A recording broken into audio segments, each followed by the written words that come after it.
Santapan Harian Kamis 15 September 2022.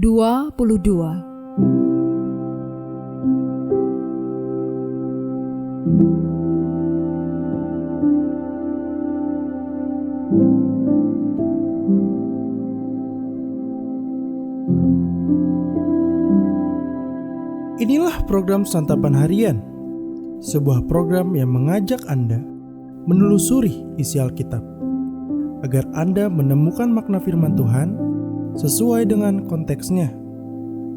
Santapan Harian tertuju bagi Anda yang ingin memiliki kehidupan rohani yang segar, kuat, dan sigap.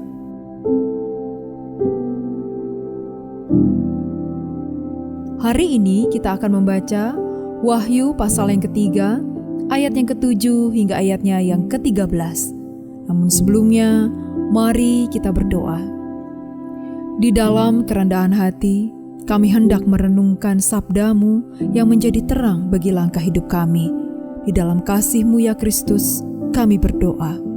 Amin. Wahyu 3 ayat 7-13.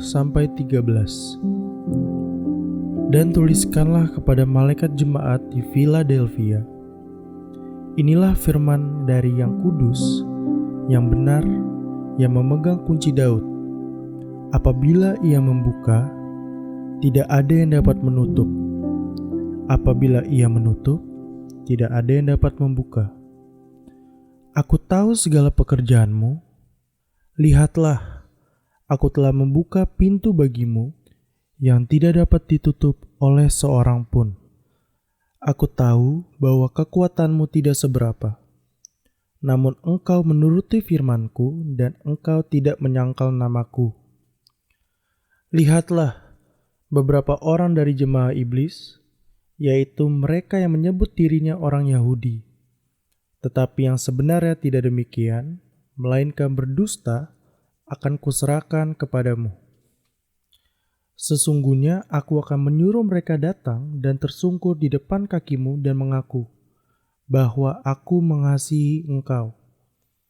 Karena engkau menuruti firmanku untuk tekun menantikan aku, maka aku pun akan melindungi engkau dari hari pencobaan yang akan datang atas seluruh dunia untuk mencobai mereka yang diam di bumi. Aku datang segera. Peganglah yang ada padamu, supaya tidak seorang pun mengambil mahkotamu. Barang siapa menang, ia akan kujadikan soko guru di dalam bait suci Allahku, dan ia tidak akan keluar lagi dari situ, dan padanya akan kutuliskan nama Allahku, nama kota Allahku, yaitu Yerusalem baru, yang turun dari surga dari Allahku, dan namaku yang baru. Siapa bertelinga, hendaklah ia mendengarkan apa yang dikatakan Roh kepada jemaat-jemaat.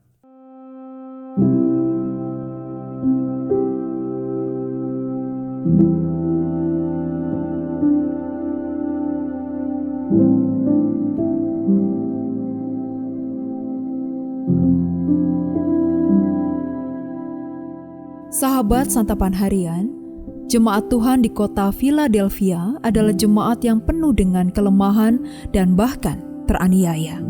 Akan tetapi, ternyata Tuhan betul-betul memuji jemaat ini dan tidak menyatakan satu hal buruk pun dari jemaat ini. Malahan dinyatakan bahwa Ia sangatlah mengasihi jemaat ini. Sebenarnya, apa yang membuat Tuhan sangat berkenan kepada jemaat yang kecil dan lemah ini? Sesuai dengan arti kata Philadelphia, kata yang memiliki akar kata yang sama dengan kasih, philia, dan saudara laki-laki, Delphia. Jemaat ini sungguhlah dikasihi Allah. Mereka dikasihi bukan karena mereka kuat, kaya, ataupun makmur. Tuhan justru menyatakan bahwa jemaat ini lemah, miskin, tidak berdaya, dan bahkan teraniaya. Jemaat ini dikucilkan dan ditindas oleh orang-orang Yahudi karena mengaku Yesus sebagai Mesias. Juga karena mereka mengenakan predikat kudus pada Yesus. Bagi orang Yahudi, hal itu adalah penistaan serius. Karena kata itu hanya boleh diperuntukkan bagi Yahweh. maka orang-orang Kristen dicap sebagai orang-orang yang sesat, yang layak dianiaya dan dibasmi. Akan tetapi, jemaat Philadelphia tidak menyangkal imannya. Mereka tetap memilih setia dan tentunya hal itu membuat kehidupan mereka tidak nyaman. Namun, bagi mereka, diperkenan Allah adalah lebih penting daripada kenyamanan.